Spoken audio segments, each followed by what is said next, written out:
نحمده ونستعينه ونستغفره ونعوذ بالله من شرور أنفسنا ومن سيئات أعمالنا من يهده الله فلا مضل له ومن يضلل فلا هادي له وأشهد أن لا إله إلا الله وحده لا شريك له وأشهد أن محمدا عبده ورسوله يا أيها الذين آمنوا اتقوا الله حق تقاته ولا تموتن إلا وأنتم مسلمون يا أيها الناس اتقوا ربكم الذي خلقكم من نفس واحدة وخلق منها زوجها وبث منهما رجالا كثيرا ونساء واتقوا الله الذي تساءلون به والأرحام إن الله كان عليكم رقيبا يا أيها الذين آمنوا اتقوا الله وقولوا قولا سديدا يصلح لكم أعمالكم ويغفر لكم ذنوبكم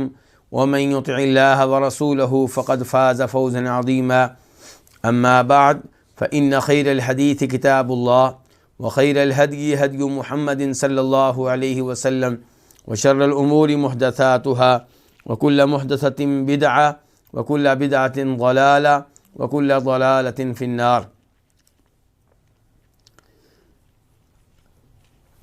الوافی بما فی الصحیحین، چوتھا مقصد احکام الاسرہ، خاندان سے متعلقہ احکام و مسائل، اور اس میں پہلی کتاب کتاب النکاح، اور اس پہلی کتاب کی پہلی فصل اور اس کے کئی ایک ابواب ہم پڑھ چکے ہیں۔ آج چھٹا باب پڑھیں گے، باب ما یحل من النساء وما یحرم، کہ عورتوں میں سے جو حلال ہیں اور جو حرام ہیں، یعنی کہ ان عورتوں کا تذکرہ ہوگا جو حلال ہیں اور جو حرام ہیں، یا اس بات کا تذکرہ بھی ہوگا کہ کس حالت میں عورتیں ان سے شادی کرنا حلال نہیں ہے اور کس حالت میں حلال ہے۔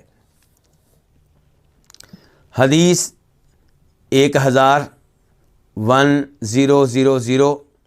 قاف، اس حدیث کے بیان کرنے پہ اتفاق ہے امام بخاری کا اور امام مسلم کا۔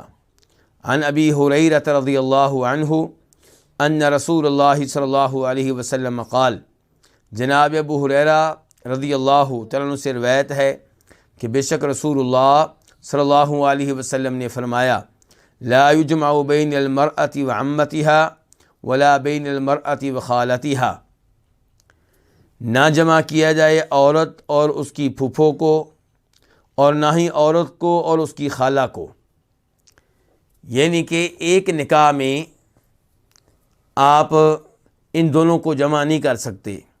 یہ جائز نہیں ہے کہ آپ کی دو بیویاں ہوں اور ان میں سے ایک دوسری کی پھوپھو لگتی ہو یا ان میں سے ایک دوسری کی خالہ لگتی ہو، تو یہ جائز نہیں ہے۔ یعنی کہ پھوپھو بتیجی کو یا خالہ بانجی کو جمع کرنا جائز نہیں ہے، یہ درست نہیں ہے، اور ایسا جائز نہیں ہے نہ نکاح میں اور نہ ہی بطور لونڈی کے ان دونوں کو جمع کرنا جائز ہے۔ اب تو لونڈیاں اور غلام یہ سسٹم موجود نہیں ہے، جب موجود تھا تو تب یہ حدیث اس نظام کے لیے بھی تھی کہ ایک آدمی کے پاس ایک لونڈی ہے اور اس کے پاس دوسری لونڈی جو ہے اس کی خالہ ہے یا اس کی پھوپھو ہے، دونوں سے تعلق قائم کیے ہوئے ہے، تو یہ جائز نہیں ہے۔ اب یہاں پہ ایک سوال پیدا ہوتا ہے کہ اگر کوئی آدمی ایسی دو عورتوں سے نکاح کر لے جن میں سے ایک دوسری کی کیا لگتی ہو، خالہ لگتی ہو یا پھوپھو لگتی ہو، تو نکاح کا حکم کیا ہوگا؟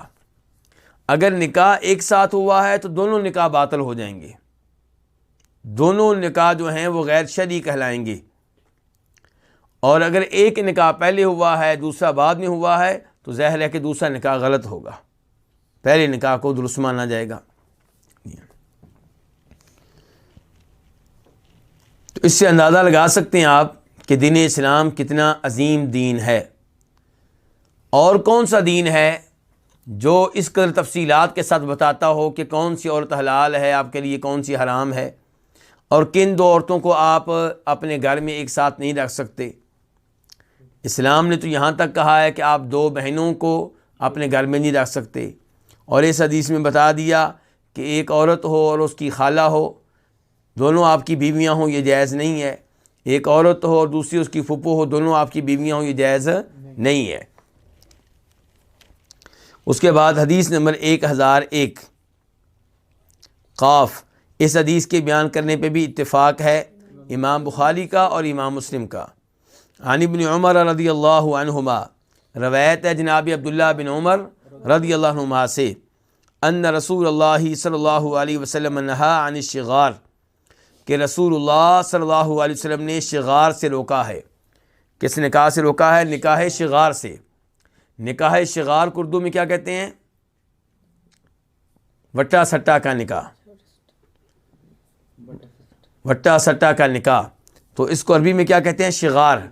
اس کی تعریف آ رہی ہے، تعارف آ رہا ہے آگے کہ شغار کس کو کہتے ہیں۔ والشغار، اور شغار کیا ہے؟ ان یزوج الرجل ابنتہ علی ان یزوجہ الآخر ابنتہ، کہ کوئی آدمی اپنی بیٹی کا نکاح، اپنی بیٹی کی شادی اس شرط پہ کرے کہ دوسرا اپنی بیٹی کی شادی اس سے کر دے گا۔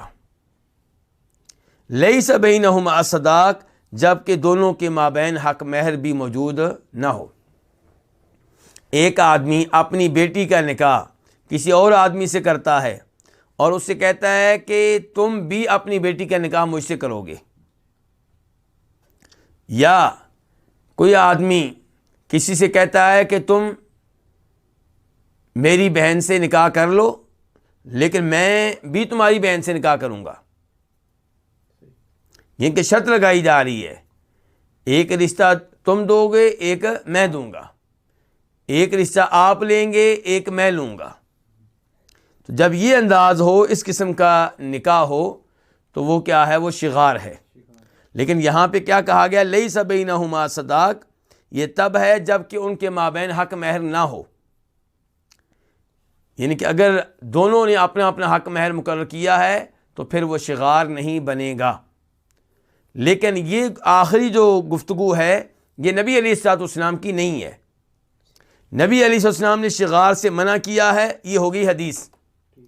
اب شغار کہتے کس کو ہیں، شغار کا تعارف کیا ہے، یہ نبی علیہ السلام نے پیش نہیں کیا، اور یہ صحابی عبداللہ بن عمر نے بھی پیش نہیں کیا، بلکہ عبداللہ بن عمر سے حدیث لینے والے جو راوی ہیں نافع، جناب عبداللہ بن عمر کے آزاد کردہ غلام اور ان کے شاگرد، ان سے کسی نے سوال کیا بھی آپ نے حدیث بیان کر دی ہے لیکن یہ بتائیں کہ شغار کہتے کس کو ہیں؟ تو پھر یہ نافع نے بیان کیا تھا کہ شغار کس کو کہتے ہیں۔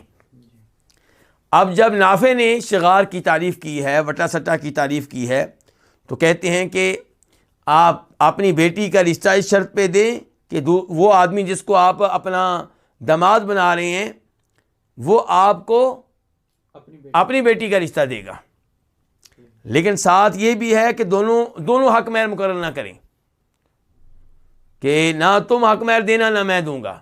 اور حق مہر آپ جانتے ہیں عربوں کے ہاں بہت بڑا مسئلہ تھا،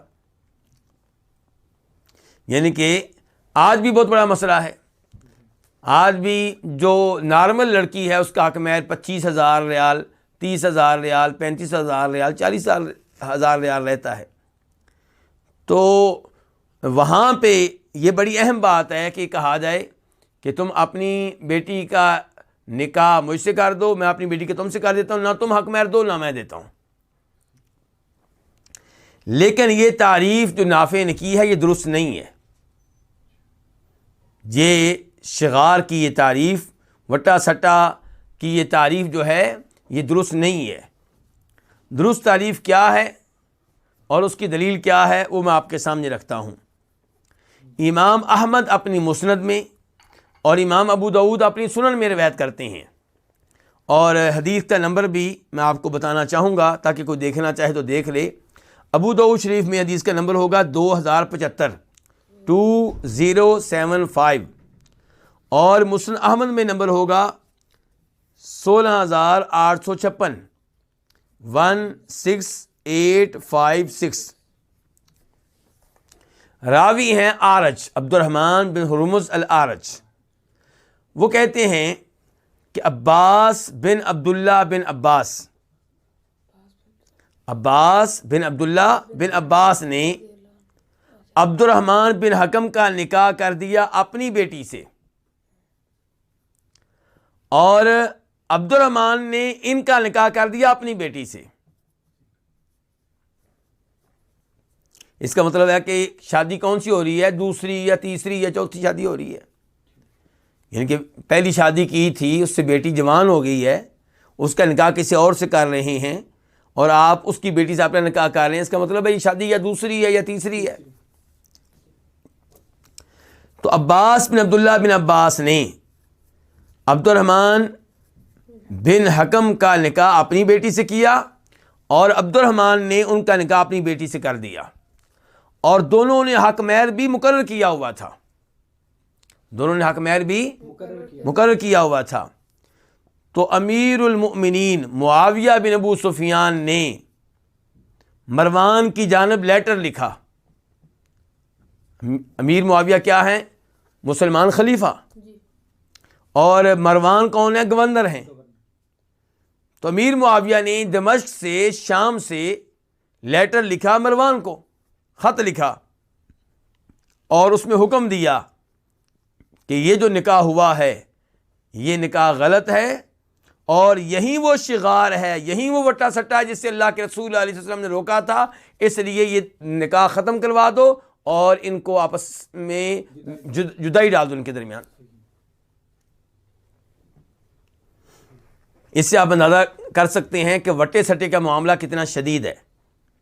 نکاح ہو چکے ہیں، حق مہر مقرر ہوا ہے، خاموشی اختیار نہیں کی، کہا ان کو الگ کیا جائے، یہ نکاح ختم کیے جائیں۔ افسوس سے کہنا پڑتا ہے کہ پاک و ہند میں یہ اس قسم کا نکاح آج بھی موجود ہے کہ آپ میری بہن کا رشتہ لے لیں، میں آپ کی بہن کا لے لوں گا، یعنی کہ وہی مشروط نکاح، وہی شرطیہ نکاح۔ آپ میری بہن کا رشتہ لیں گے تب میں آپ کی بہن کا لوں گا، آپ میری بیٹی کا لیں گے تب میں آپ کی بیٹی لوں گا، آپ میری بانجی کا لیں گے تب میں آپ کی بانجی یا آپ کی بھتیجی یا آپ کی بیٹی یا میں آپ کی بہن کا لے لوں گا۔ تو یہ درست نہیں ہے، حق مہر مقرر ہوا ہو یا نہ ہوا ہو۔ اور حدیث بالکل واضح ہے، جناب امیر معاویہ نے یہ فیصلہ کیا، اور کسی نے یہ نہیں کہا کہ آپ کا یہ فیصلہ غلط ہے۔ اور ویسے بھی جو تعریف ہم نے ابھی پڑھی تھی وہ اگرچہ بخاری شریف میں ہے، لیکن امام بخاری نے یہ نہیں کہا کہ اللہ کے رسول کی طرف سے ہے صلی اللہ علیہ وسلم۔ کس کی طرف سے ہے؟ نافع کی طرف سے ہے، اور نافع نے واقعی یہ تعریف کی ہے شغار کی، شغار کا یہ تعارف کروایا ہے، لیکن ایک طرف نافع ہیں اور ایک طرف کون ہے؟ امیر معاویہ، صحابی، خلیفہ وقت، اور انہوں نے جو نکاح ہوا تھا اسے ختم کروایا ہے۔ اب اگر امیر معاویہ کا موقف غلط ہوتا تو کئی صحابہ کرام میدان میں آتے کہ بھئی نکاح ہو چکا ہے، اور جو شغار کا معنی آپ سمجھے ہیں وہ درست نہیں ہے، بلکہ امیر معاویہ یہ کہہ رہے ہیں کہ یہ وہ شغار ہے جس سے اللہ کے رسول نے روکا ہے۔ اس کا مطلب ہے کیا بن گئی؟ حدیث بن گئی۔ تو بہرحال نکاح شغار جو ہے یہ کیا ہے؟ یہ ممنوع ہے، اور یہ بھی واضح کر دیا گیا ہے کہ اگر ایسا نکاح ہو جائے تو اس کو کیا کرنا چاہیے؟ ختم کرنا چاہیے۔ ایک یہ ہے کہ اتفاقاً شغار بن جائے، ایک شخص نے کہیں نکاح کیا، نکاح ہونے کے بعد جن سے رشتہ لیا ہے، یعنی کہ صالح ہیں، ان کو اپنے جس کو رشتہ دے رہے ہیں، داماد کہہ لیں، بہنوئی کہہ لیں، اس کی بہن پسند آ گئی، کیونکہ آنا جانا ہے آج کل، تو وہ کہتے ہیں آپ ہمیں اپنی بہن دیں، جبکہ اس کا نکاح پہلے ہو چکا ہے، تو وہ رشتہ مانگ رہے ہیں، تو شرعی لحاظ سے اس میں کوئی قباحت نہیں ہے، شریعت کے لحاظ سے اس میں کوئی قباحت نہیں ہے، کوئی مسئلہ نہیں ہے، اگرچہ دنیاوی لحاظ سے قباحتیں ہیں، لڑائی جھگڑے ہوتے ہیں، ایک کو طلاق ہوتی ہے تو دوسری جانب بھی طلاق ہو جاتی ہے، یا کم از کم طلاق کے لیے پریشر ڈالا جاتا ہے، ایک کو مار پڑتی ہے تو دوسری کو بھی مار پڑتی ہے۔ جو کچھ ایک کے ساتھ ہوتا ہے وہی کچھ دوسری کے ساتھ کرتے ہیں۔ تو اس لحاظ سے، دنیاوی لحاظ سے آپ سوچ سکتے ہیں، لیکن شریعت کے لحاظ سے یہ ممنوع نہیں ہوگا جب کہ ایک آدمی کا نکاح ہوا ہو شرط کے بغیر، اور بعد میں دوسرا رشتہ طے کیا جائے بغیر کسی شرط کے۔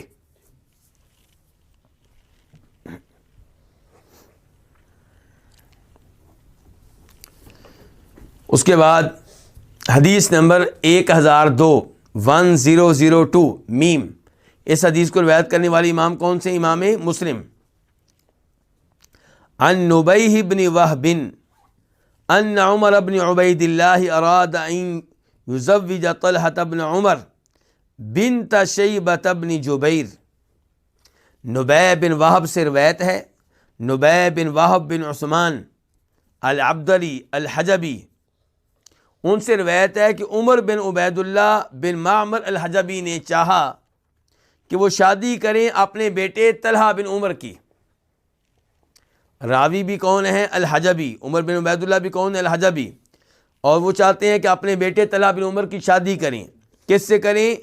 شیبہ بن جبیر کی بیٹی سے، شیبہ بن جبیر بن عثمان الحجبی کی بیٹی سے۔ تو وہ بھی حجبی، وہ بھی حجبی، وہ بھی حجبی۔ فارسل الی ابان بن عثمان، تو پیغام بھیجا ابان بن عثمان کی طرف۔ کس نے پیغام بھیجا؟ عمر بن عبید اللہ نے۔ عمر بن عبید اللہ جو اپنے بیٹے کی شادی کرنا چاہ رہے ہیں، انہوں نے ابان بن عثمان بن عفان کو پیغام بھیجا، عثمان کے بیٹے ابان کو، ان کو پیغام بھیجا یحضر ذالک، کہ وہ حاضر ہوں اس میں، کس میں؟ اس شادی میں۔ وہو امیر الحج، جب کہ وہ حج کے امیر تھے۔ کون؟ ابان، یعنی کہ مکہ میں وہ بھی آئے ہوئے تھے اور وہ حج کروانے کے لیے آئے تھے۔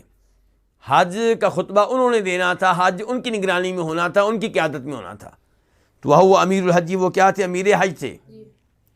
فقال ابان، تو ابان نے کہا جب ان کو پیغام ملا شادی کا، تو انہوں نے کہا سمعت عثمان بن عفان، میں نے عثمان بن عفان سے سنا ہے کہ وہ کہہ رہے تھے۔ تو عثمان بن عفان کیا لگے؟ ابان کے والد صاحب۔ تو کہنا چاہتے ہیں میں نے اپنے والد عثمان بن عفان سے سنا ہے کہ وہ کہہ رہے تھے قال رسول اللہ صلی اللہ علیہ وسلم، کہ فرمایا رسول اللہ صلی اللہ علیہ وسلم نے لا ينکح المحرم ولا ينکح ولا یخطب، کہ جو حالت احرام میں ہو وہ نکاح نہ کرے، ولا ينکح، نہ کسی کا نکاح کرائے، نہ خود نکاح کرے، شادی کرے حالت احرام میں، اور نہ کسی کا نکاح کرائے، اپنی بیٹی کا، اپنی بہن کا، یا کسی نے کہہ دیا کہ آپ میری بیٹی کا نکاح کرائیں، آپ نے ایجاب و قبول میں کردار ادا کرنا ہے، میری نیابت کرنی ہے، بطور وکیل بھی نہیں، بطور ولی بھی نہیں، نہ دلہا بنے، نہ آپ نکاح میں بطور ولی نکاح کروائیں، اور نہ بطور وکیل۔ تو لا ینکح المحرم، جو حالت احرام میں ہے وہ حالت احرام میں نکاح نہ کرے، ولا ینکح، اور نہ نکاح کرائے، ولا یخطب، اور نہ ہی پیغام نکاح بھیجے۔ ایک ہے نکاح ہونا، ایک ہے ابتدائی طور پہ پیغام بھیج دینا، تو یہ بھی جائز نہیں ہے، یہ درست نہیں ہے۔ تو ان امور کا خیال رکھیں جب کہ آپ عمرے کی حالت میں ہوں، جب کہ آپ حج کی حالت میں ہوں۔ لیکن میں یہ وضاحت کر دوں اچھی طرح تاکہ لوگوں کو تنگی کا سامنا نہ کرنا پڑے، کیونکہ بہت سی فیملیاں ایسی ہیں جو اپنی بچوں کا نکاح مدینہ یا مکہ میں کرتی ہیں۔ ایک فیملی ایک ملک میں رہتی ہے، دوسری فیملی دوسرے ملک میں رہتی ہے، اور دونوں ملک ایسے ہیں جن کا ایک دوسرے کے ہاں آنا جانا نہیں ہے، ایک دوسرے کے ہاں آنا جانا نہیں ہے۔ تو پھر وہ نکاح کے لیے کس کو پسند کرتے ہیں؟ مکہ کو یا مدینہ کو، کہ آپ بھی وہاں پہ آ جائیں، ہم بھی وہاں پہ آ جائیں گے، اور وہاں پہ عمرہ بھی کر لیں گے یا حج بھی کر لیں گے، اور نکاح بھی ہو جائے گا۔ تو عام طور پہ حاجی آتے ہیں کتنے دنوں کے لیے؟ 30 دنوں کے لیے، 35 دنوں کے لیے، 40 دنوں کے لیے، 25 دنوں کے لیے. تو کیا ان ایام میں نکاح بالکل جائز نہیں ہے؟ نہیں، ایسی بات نہیں ہے. نکاح تب ممنوع ہوگا جب حالت احرام میں ہوں گے. اور احرام میں انسان حالت احرام میں کتنی دیر ہوتا ہے؟ جب آپ مکہ پہنچ جائیں حالت احرام میں تو آپ کے عمرے میں 1 گھنٹہ لگ جائے گا، زیادہ سے زیادہ 1 گھنٹے کے لیے آپ حالت احرام میں ہیں. اور جو میقات سے آپ آئے ہیں مکہ تک، اس کے آپ 2 گھنٹے بنا لیں، 3 گھنٹے بنا لیں، 4 بنا لیں، 5 بنا لیں، 6 بنا لیں. تو عمرے میں انسان اتنا ہی رہتا حالت احرام میں. جو ہی آپ نے صفا مروہ کی صحیح کر لی، بال آپ نے کٹوا لیے، آپ احرام سے باہر ہیں. اب آپ نکاح کر بھی سکتے ہیں، کسی کا بھی کروا سکتے ہیں، اور نکاح کا پیغام بھی بھیج سکتے ہیں. اور اب حج کی طرف آ جائیں. حج کے لیے جب آپ آئیں گے تو مکہ میں آتے ہی آپ عمرہ کریں گے. عمرہ کر کے آپ کیا ہو گئے؟ حلال ہو گئے. اب آپ نکاح کر بھی سکتے ہیں، کرا بھی سکتے ہیں، پیغام نکاح بھی بھیج سکتے ہیں. پھر جب 8 تاریخ آئے گی، 8 ذی الحجہ، تب آپ حج کی نیت کریں گے، احرام باندھیں گے اور آپ مینا وغیرہ چلے جائیں گے. اب آپ حالت احرام میں ہیں. اب 8 تاریخ، 9 تاریخ، 10 تاریخ کو جب آپ کنکریاں مار لیں گے اور اس کے بعد آپ طواف کر لیں گے، یہ سر کے بال منڈوا لیں گے، تو آپ پھر سے حالت احرام سے باہر آ گئے. اور جب آپ طواف اور صفا مروہ کی صحیح، یہ 10 تاریخ کے سارے اعمال سے فارغ ہو جائیں گے، اب آپ حلال ہیں. اب آپ نکاح کر بھی سکتے ہیں، کرا بھی سکتے ہیں، اور پیغام بھی بھیج سکتے ہیں. یہاں پہ ایک سوال اٹھتا ہے، وہ کیا؟ کہا جاتا ہے کہ نبی علیہ الصلوۃ والسلام نے ام المؤمنین میمونہ رضی اللہ تعالیٰ عنہا سے نکاح کیا تھا، تب آپ حالت احرام میں تھے. یہاں پہ حدیث کیا کہہ رہی ہے؟ کہ حالت احرام میں نکاح نہیں کر سکتے، کسی کا کرا بھی نہیں سکتے، بلکہ نکاح کا پیغام بھی نہیں بھیج سکتے، منگنی بھی نہیں کر سکتے. اور دوسری جانب حدیث کیا کہہ رہی ہے کہ نبی علیہ الصلوۃ والسلام نے جب جناب میمونہ سے نکاح کیا تھا تو آپ حالت احرام میں تھے. اب کس حدیث کو لیا جائے گا؟ جو حدیث یہ بتا رہی ہے کہ آپ نے میمونہ رضی اللہ عنہ سے نکاح کیا تو حالت احرام میں تھے، وہ بخاری شریف میں آئی ہے. یعنی کہ ایسا نہیں ہے کہ آپ کہیں کہ وہ روایت ضعیف ہے، ضعیف روایت نہیں ہے. تو گزارش یہ ہے کہ وہ روایت بیان کرنے والے عبداللہ بن عباس ہیں. وہ بہت بڑے صحابی ہیں، بہت بڑے عالم ہیں، بہت بڑے مفسر ہیں، بہت بڑے فقیہ ہیں. ہم ان کی پاؤں کی خاک بھی نہیں ہیں، لیکن یہاں پہ انہیں غلط فہمی ہوئی ہے. نبی علیہ الصلوۃ والسلام حالت احرام میں نہیں تھے. جب آپ نے نکاح کیا ہے تب حالت احرام سے باہر آ چکے تھے. عبداللہ بن عباس یہ سمجھتے رہے کہ شاید تب بھی آپ حالت احرام میں تھے، جبکہ تب آپ حالت احرام میں نہیں تھے. اچھا، اب ہمیں کیسے پتا چلا کہ حالت احرام میں نہیں تھے؟ ایک طرف صحابی ہیں بہت بڑے عبداللہ بن عباس، ان کی بات کو نظر انداز کر دینا تو اس کے مقابلے میں کوئی واضح دلیل چاہیے جس کی بنیاد پہ ہم ان کی رائے کو اور ان کے موقف کو یعنی کہ مسترد کریں اور کہیں کہ ان کو غلط فہمی ہوئی ہے. تو اس سلسلے میں پہلی دلیل ہمارے پاس کیا ہے کہ جناب میمونہ خود کہتی ہیں، اور ابو داؤد شریف کی حدیث ہے، نمبر ہے 1843، 1843. جناب میمونہ کہتی ہیں کہ میرا اور نبی علیہ السلام کا نکاح مقام صرف میں ہوا، مکہ کے قریب ہے مقام صرف، اور تب ہم دونوں حلال تھے. یہ کون کہہ رہی ہیں؟ میمونہ، جن کا نکاح ہوا. دوسرے نمبر پہ ہمارے پاس دلیل یہ ہے کہ ابو رافع کہتے ہیں، ابو رافع وہ ہیں جو اس نکاح میں پیغام لے کر جا رہے تھے، پیغام لے کر آ رہے تھے. نبی علیہ السلام کا پیغام جناب میمونہ تک اور جناب میمونہ کا پیغام نبی علیہ السلام تک لانے والے، لے جانے والے کون تھے؟ ابو رافع.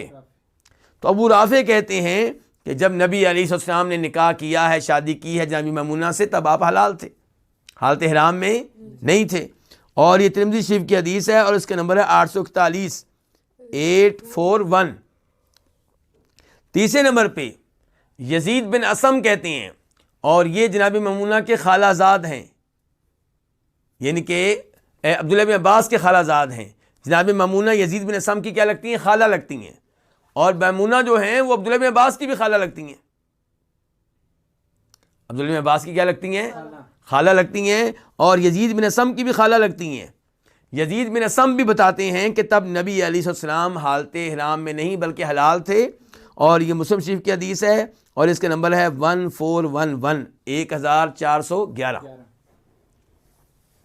تو خلاصہ کلام کیا ہے کہ نبی علیہ السلام نے جب جناب میمونہ سے نکاح کیا ہے تب آپ حالت احرام سے باہر آ چکے تھے، اور عبداللہ بن عباس کا کہنا کہ آپ حالت احرام میں تھے یہ غلط فہمی ہے، یہ انہیں کیا ہوئی ہے؟ غلط فہمی ہوئی ہے۔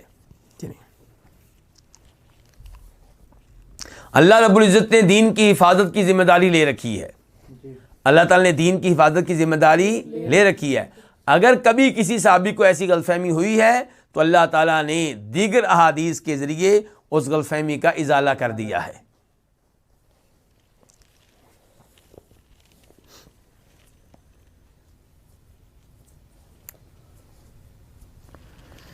اب ہم منتقل ہوتے ہیں 7ویں باب کی طرف۔ وہ باب کیا؟ باب النہی عن نکاح المتعۃ اخیراً، نکاح متع کی ممانعت اخیراً، آخر میں۔ آخر میں یہ لفظ کیوں بولا جا رہا ہے یہاں پہ؟ یعنی کہ پہلے کبھی نکاح متع حلال ہوا کرتا تھا، لیکن آخری حکم جو نکاح متع کا نازل ہوا ہے، جس پہ شریعت مکمل ہوئی ہے، جس کے اوپر دین اسلام مکمل ہوا ہے، وہ یہ ہے کہ متع اب حلال نہیں ہے، اب ممنوع ہے، اب اس سے روک دیا گیا ہے، اب یہ حرام ہے۔ نکاح متع کہتے کس کو ہیں؟ پہلے ہم نے پڑھا ہے کس کے بارے میں؟ نکاح شغار کے بارے میں۔ نکاح شغار کو اردو میں کیا کہتے ہیں؟ بٹا سٹا۔ اب نکاح متع کس کو کہتے ہیں؟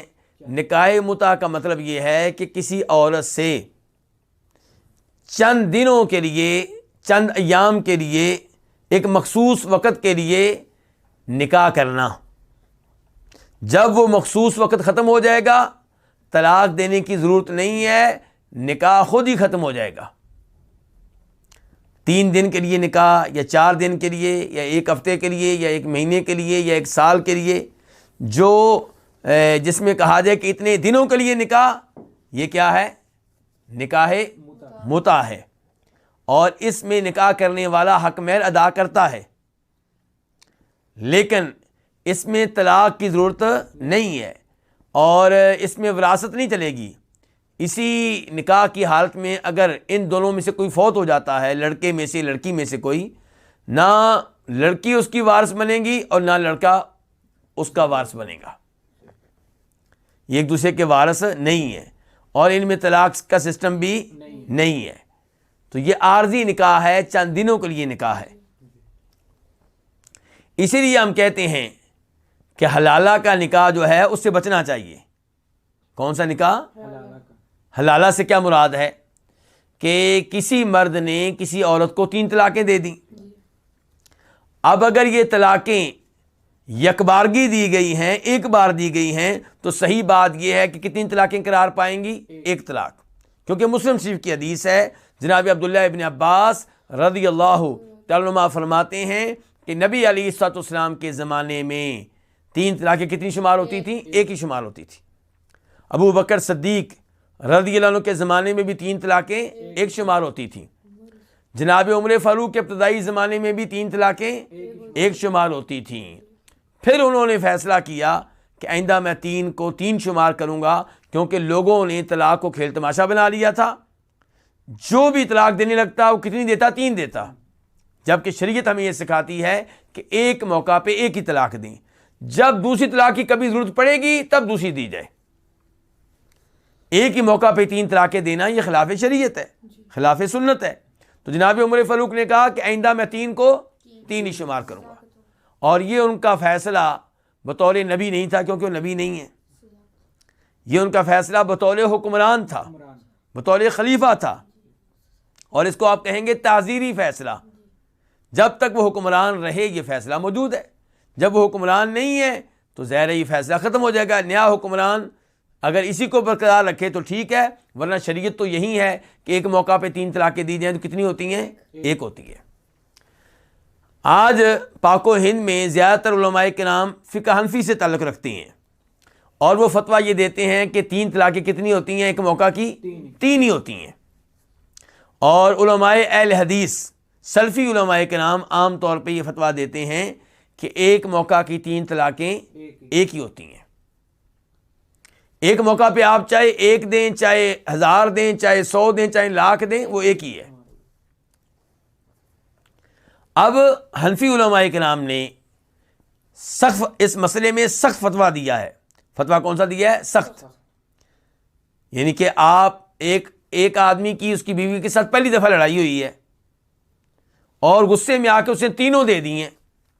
آپ حنفی علماء کرام سے آپ سوال کریں گے تو کیا کہیں گے؟ اب یہ تم پہ حرام ہو گئی ہے، 3 طلاقیں ہو چکی ہیں. اہل حدیث علماء کرام سے سوال کریں گے تو وہ کہیں گے ابھی ایک ہوئی ہے. آپ عدت میں اس سے رجوع کر سکتے ہیں اور اگر عدت ختم ہو جائے تو آپ اس سے نیا نکاح کر سکتے ہیں. ابھی 2 چانس باقی ہیں کیونکہ ابھی 3 طلاقیں نہیں ہوئی، ایک ہوئی ہے. حنفی علماء کرام کہیں گے کتنی ہو گئی ہیں؟ 3 ہو گئی ہیں، اب یہ تمہارے لیے حلال نہیں ہے. اب یہ مسئلہ بن جائے گا. اب کیا کریں؟ میاں بیوی روتے ہیں.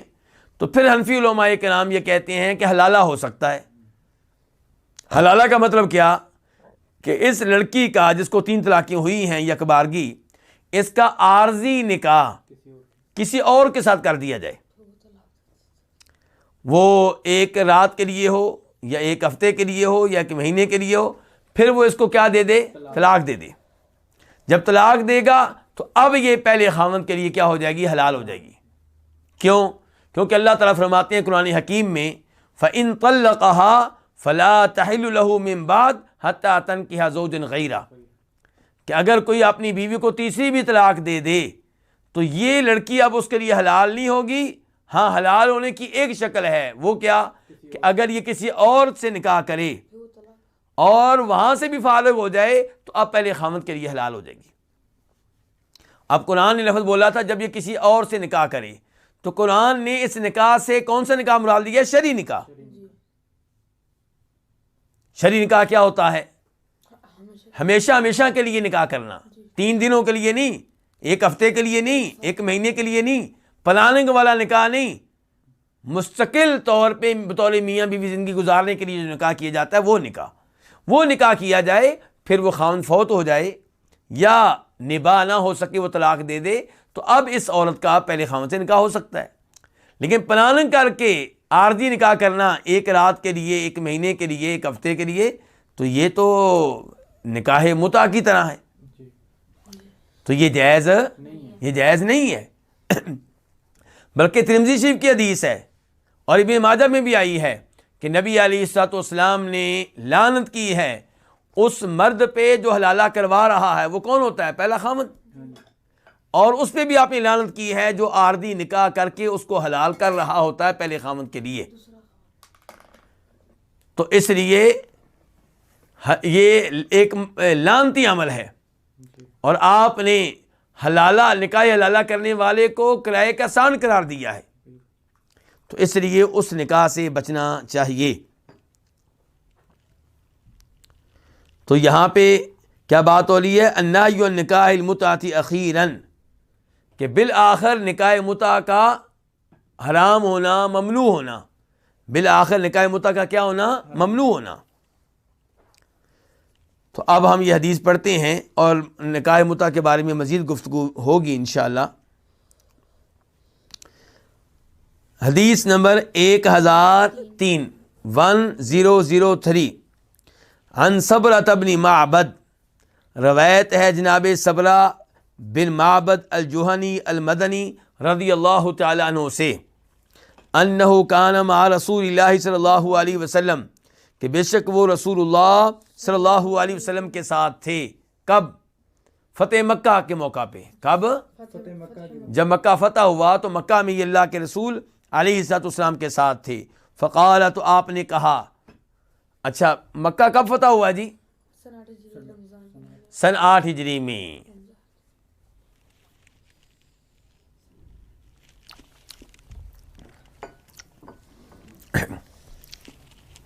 فقال، تو آپ علیہ الصلوۃ والسلام نے فرمایا، کہاں؟ وہی مکہ میں، اسی موقع پہ، یا ایھا الناس، اے لوگو، انی قد کنت اذنت لکم فی الاستمتاع من النساء، یقیناً میں نے تمہیں عورتوں سے متع کرنے کی اجازت دی تھی، میں نے تمہیں عورتوں سے متع کرنے کی اجازت دی تھی۔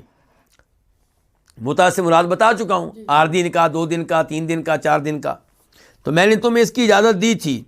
وَإِنَّ اللَّهَ قَدْ حَرَّمَ ذَلِكَ إِلَىٰ يَوْمِ الْقِيَامَةِ، یقیناً اللہ نے اس کو حرام کر دیا، کس کو؟ نکاح متع کو۔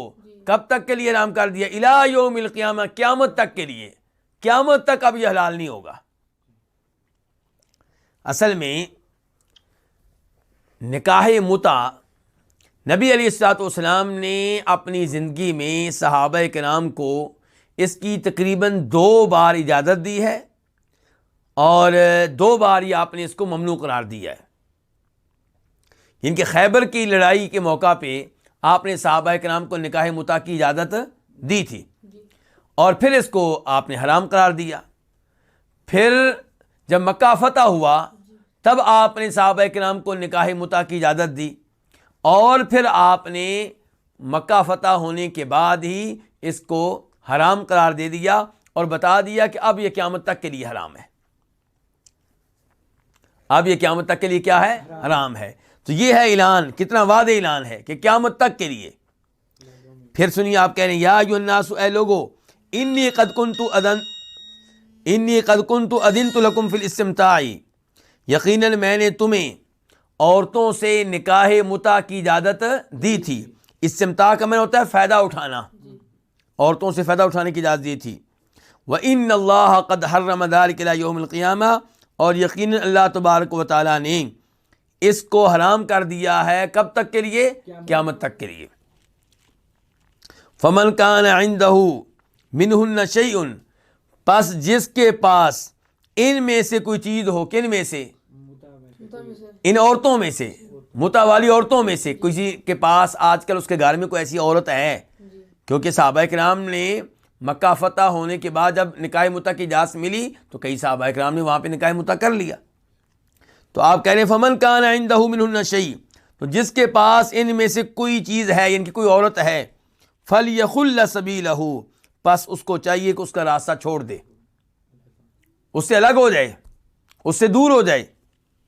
ولا تاخذوا مما آتیتموہن شیئا، اور تم کچھ بھی نہ لو اس مال میں سے جو تم نے ان کو دیا ہے، یعنی کہ نکاح متع کرتے ہوئے اگر تم لوگوں نے کسی عورت کو کچھ دیا ہے، اب تم نے اس سے واپس نہیں لینا، کیونکہ اس عورت نے تم سے معاذرت نہیں کی، معاذرت تم سے کون کر لی؟ شریعت نے اس کو حرام قرار دے دیا ہے، اس سے منع کر دیا ہے۔ تو ان عورتوں سے الگ ہو جاؤ فوری طور پہ، اور دوسرے نمبر پہ یہ کہ جو مال دے چکے ہو ان سے واپس نہیں لینا جو تم نے بطور حق مہر ان کو دیا ہے۔ تو یہ حدیث اس معاملے میں بالکل کیا ہے؟ واضح ہے۔ مزید اس بارے میں 2 روایات، اسی سے متعلقہ 2 روایات ہیں مسلم شریف کی، کہ وہ فی روایت، اور ایک روایت میں ہے، قال، وہ کہتے ہیں، کون کہتے ہیں؟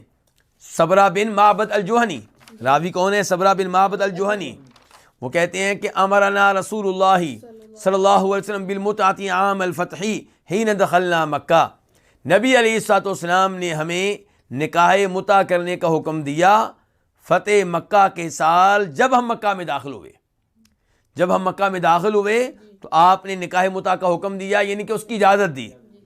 ثم لم نخرج منہا، پھر ہم مکہ سے نہیں نکلے یہاں تک کہ آپ نے ہمیں اس سے روک دیا، اس سے منع کر دیا۔ کس سے؟ نکاح متع سے، یعنی کہ جب داخل ہوئے ہیں تو ہمیں اجازت ملی ہے، اور جب ہم ابھی نکلے نہیں تھے، ابھی مکہ میں تھے، کہ آپ نے نکاح متع کو حرام قرار دے دیا۔ کب تک کے لیے؟ قیامت تک کے لیے۔ وفی روایت، اور ایک اور روایت میں ہے کہ بے شک رسول اللہ صلی اللہ علیہ وسلم نے نہا عن المتعۃ، آپ نے نکاح متع سے منع کر دیا، روک دیا۔ وقال، اور کہا، الا، خبردار، یعنی کہ بات دھیان سے سن لو، توجہ سے سن لو، انہا حرام، بے شک یہ متع حرام ہے، من یومکم ھذا، تمہارے اس دن سے، ان کے آج کے دن سے، کب تک؟ الی یوم القیامہ، قیامت تک. ومن کان آتا شیئن، اور جس نے کسی کو کوئی چیز دی ہے، ان کی کسی عورت کو کوئی چیز دی ہے نکاح متع کی شکل میں یا مہر کی شکل میں، فلا یاخذہ، تو اس کو نہ لے. اب اس چیز کو، اس مال کو اس کے پاس ہی رہنے دے.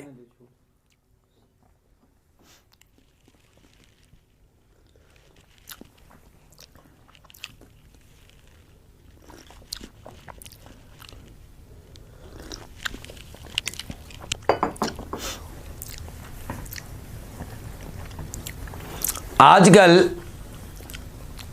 رافضی لوگ جو صحابہ کرام رضوان اللہ علیہم اجمعین سے بغض و عداوت رکھتے ہیں، صحابہ کرام کو برا بلا کہتے رہتے ہیں،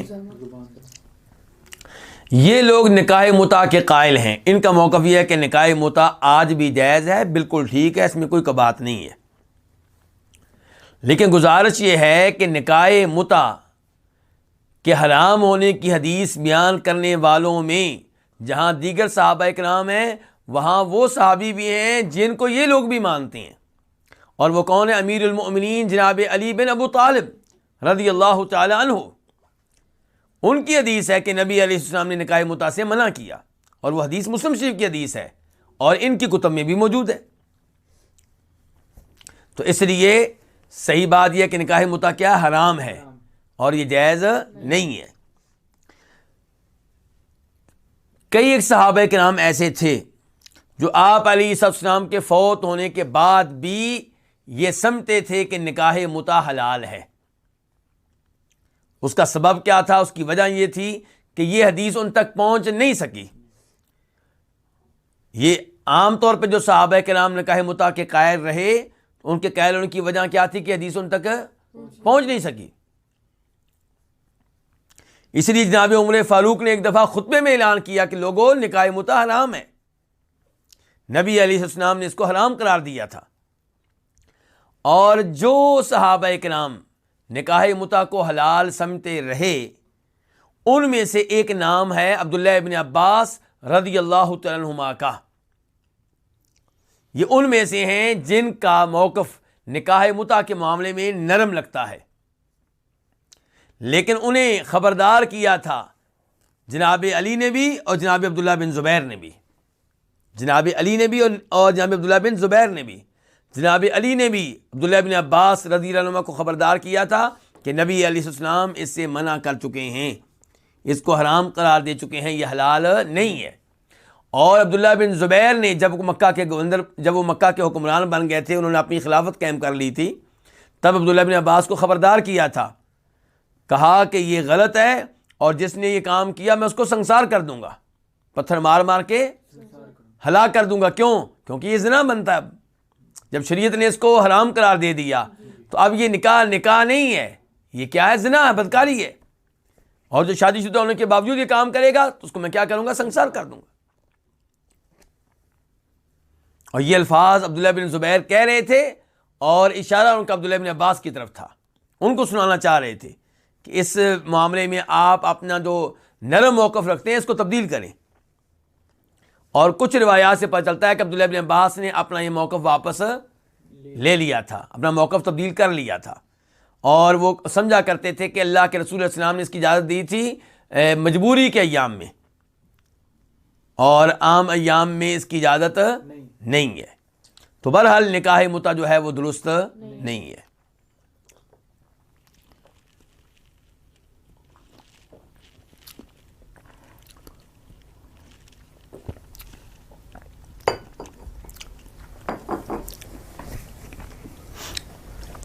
باب نمبر 8، باب لا یخطب علی خطبۃ اخی، اپنے بھائی کے پیغام نکاح پہ پیغام نکاح نہ بھیجے. کیا مطلب؟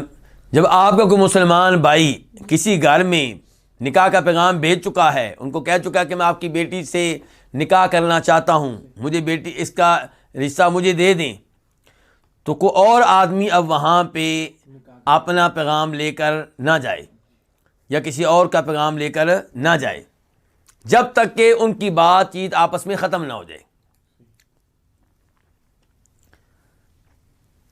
حدیث نمبر 1004 قاف. اس حدیث کے بیان کرنے پہ اتفاق ہے امام بخاری کا اور امام مسلم کا. عن ابن عمر رضی اللہ عنہما، روایت ہے جناب عبداللہ بن عمر رضی اللہ عنہما سے، نہى النبی صلی اللہ علیہ وسلم ان یبیع بعضکم علی بیع بعض، نبی علیہ الصلوۃ والسلام نے منع کیا ہے کس بات سے؟ اس بات سے کہ تم میں سے کوئی کسی کی بیع پہ بیع کرے. کسی کی بیع پہ بیع کرنے سے آپ نے منع کیا ہے.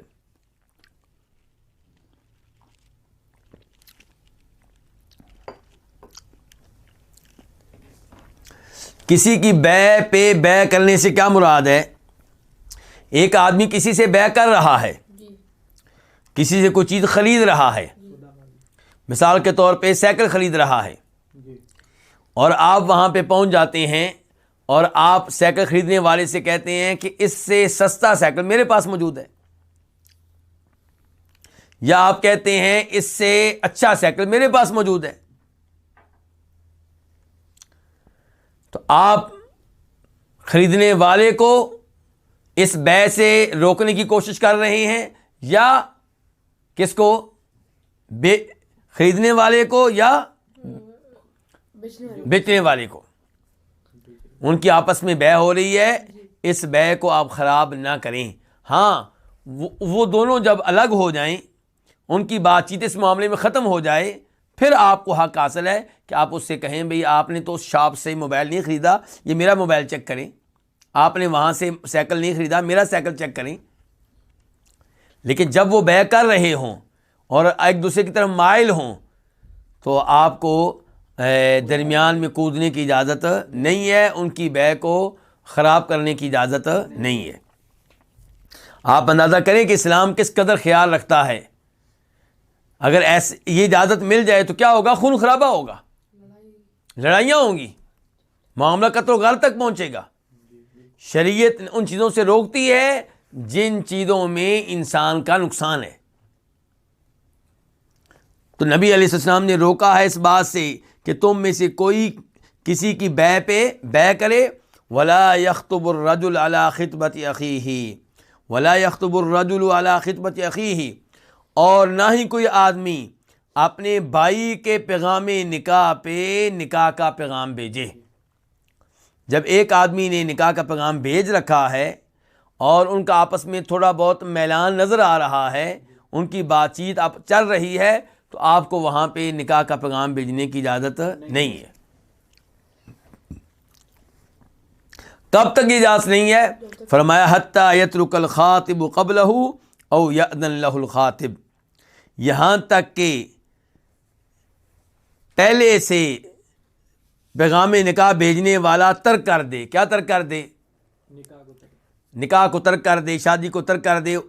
وہ بتا دے کہ ٹھیک ہے جی میں وہاں پہ شادی نہیں کرنا چاہتا، وہ ترک کر دے. او یأذن لہ الخاطب، یا اس کو پیغام نکاح پہلے نمبر پہ بھیجنے والا نکاح کا پیغام بھیجنے کی اجازت دے دے. میری بات چیت چل رہی ہے، آپ بھی کر سکتے ہیں، میری طرف سے آپ کو اجازت ہے. کیا کہتے ہیں؟ میری طرف سے آپ کو کیا ہے؟ اجازت ہے. آپ بھی اپنے یہاں پیغام بھیج سکتے ہیں، مجھے کوئی مسئلہ نہیں ہے، مجھے کوئی اشکال نہیں ہے.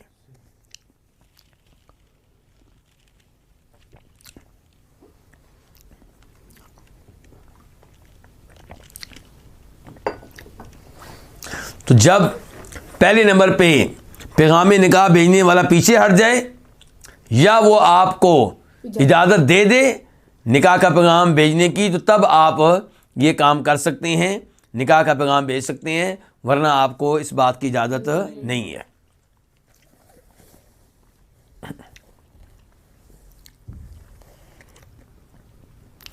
اس کے بعد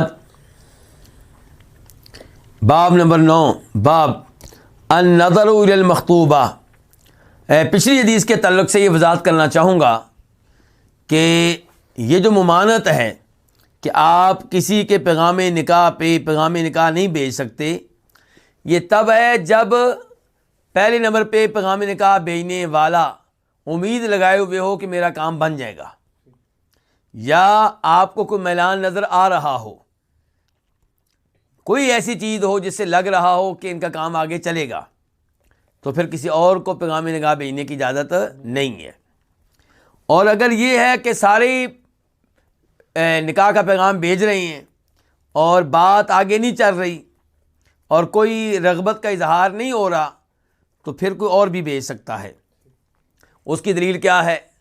فاطمہ بنت قیس کی حدیث کہ جب ان کو طلاق ہوئی اور وہ عدت کے ایام میں تھیں، تو عدت کے ایام ختم ہوئے تو نبی علیہ السلام سے کہہ رہی ہیں اللہ کے رسول مجھے نکاح کا پیغام بھیجا ہے کس نے؟ معاویہ نے، معاویہ بن ابو سفیان رضی اللہ تعالیٰ عنہ نے اور ابو جہم نے۔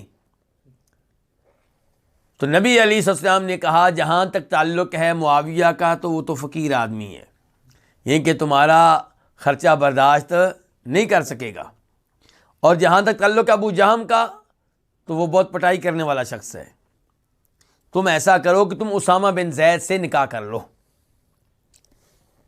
اب دیکھیں یہاں پہ 2 نکاح کے پیغام آئے ہوئے تھے، آپ نے اس کی بجائے اسامہ بن زید کا نام پیش کر دیا، نکاح کا پیغام اسامہ بن زید کے لیے بھیج دیا۔ کیوں؟ کیونکہ ابھی فاطمہ بنت قیس کی رغبت نہیں تھی کسی کی طرف، اور ویسے بھی وہ نبی علیہ السلام کے پاس مشورہ کرنے کے لیے آئی تھی، تو پھر مشورہ دینے والا تو وہی مشورہ دے گا جس کو بہتر سمجھتا ہے، تو یہ صورتحال تبدیل ہو گئی تھی۔ تو بہرحال یہ تو ہے کہ اللہ کے رسول علیہ السلام کہ اسامہ بن زید کا نام پیش کرنے سے پہلے ایک ہی وقت میں جناب معاویہ نے بھی پیغام نکاح بھیجا ہوا تھا اور ابو جہم نے بھی بھیجا ہوا تھا۔ تو کیا آپ نے اس موقع پہ کہا کہ تم یہ بتاؤ کہ پہلے نکاح کا پیغام کس نے بھیجا ہے، اس کے بعد دوسرے نمبر والے کو پیغام نکاح کے اوپر پیغام نکاح بھیجنے کی جرت کیسے ہو گئی؟ اس نے کام کیوں کیا ہے؟ میں اس کو روکتا ہوں۔ ایسا کچھ نہیں ہوا، کیونکہ ابھی پیغام آ رہے ہیں اور ان کی طرف سے کوئی رغبت نہیں ہے۔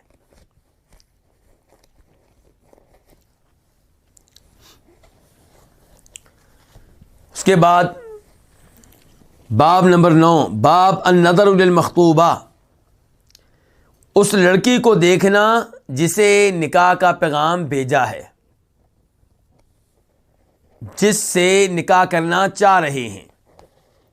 حدیث نمبر 1005 میم۔ اس حدیث کو روایت کرنے والے امام کون ہے؟ امام مسلم۔ عن ابی ہریرہ قال کنت عند النبی صلی اللہ علیہ وسلم فاتاہ رجل، جناب ابو ہریرہ سے روایت ہے، وہ کہتے ہیں کہ میں نبی صلی اللہ علیہ وسلم کے پاس تھا تو آپ کے پاس ایک آدمی آیا، فاخبرہ، تو اس نے آپ کو بتایا، کیا بتایا؟ کہ انہ تزوج امرأۃ من الانصار، کہ اس نے انصاریوں کی ایک عورت سے شادی کر لی ہے۔ شادی کر لی ہے سے مراد یہ ہے کہ شادی کا پروگرام بنا لیا ہے، شادی ابھی ہوئی نہیں ہے، پروگرام بنا لیا ہے، ارادہ کر لیا ہے، طے کر لیا ہے، معاملات طے پا چکی ہیں۔ یہ بات آگے واضح ہوگی۔ فقال له رسول اللہ صلی اللہ علیہ وسلم، تو نبی علیہ السلام نے اس سے کہا انظرت الیہا، کیا تو نے اس لڑکی کو دیکھا ہوا ہے؟ کیا تو نے اس لڑکی کو دیکھ رکھا ہے؟ قال لا، تو یہ آدمی کہنے لگا کہ نہیں اے اللہ کے رسول صلی اللہ علیہ وسلم، میں نے تو اس کو نہیں دیکھا۔ قال فاذهب فانظر الیہا، جاؤ اور اس لڑکی کو دیکھ لو۔ فإن فی اعین الانصار شیئا، کیونکہ انصاریوں کی آنکھوں میں کوئی چیز ہوتی ہے، انصاریوں کی آنکھ میں کوئی مسئلہ ہوتا ہے۔ وہ مسئلہ کیا ہے؟ علماء کرام نے لکھا ہے شاید اس سے مراد یہ ہے کہ کسی انصاری کی آنکھ چھوٹی ہوتی ہے، یا اس کے علاوہ کوئی مسئلہ تھا جس کی وجہ سے یعنی کہ حسن و جمال پہ یعنی کہ حسن و جمال میں فرق آتا ہے۔ تو آپ نے کہا کہ تم اس کو دیکھ لو، ایسا نہ ہو کہ بعد میں پھر تم، یہ آپ نے تو نہیں کہا لیکن مراد یہی ہے کہ ایسا نہ ہو کہ بعد میں پھر تم طلاق دے دو، بعد میں تمہیں پسند نہ آئے۔ تو بعد میں طلاق دینے سے بہتر ہے کہ اس کو پہلے دیکھ لیا جائے۔ تو اس سے پتہ چلا کہ وہ لڑکی جس سے آپ کا نکاح ہونے والا ہے اس کو دیکھنے کی اجازت ہے، اور دیکھنے کے 2 طریقے ہیں۔ ایک یہ کہ اس کو بتائے بغیر دیکھ لیا جائے، اس کو بتائے بغیر دیکھ لیا جائے۔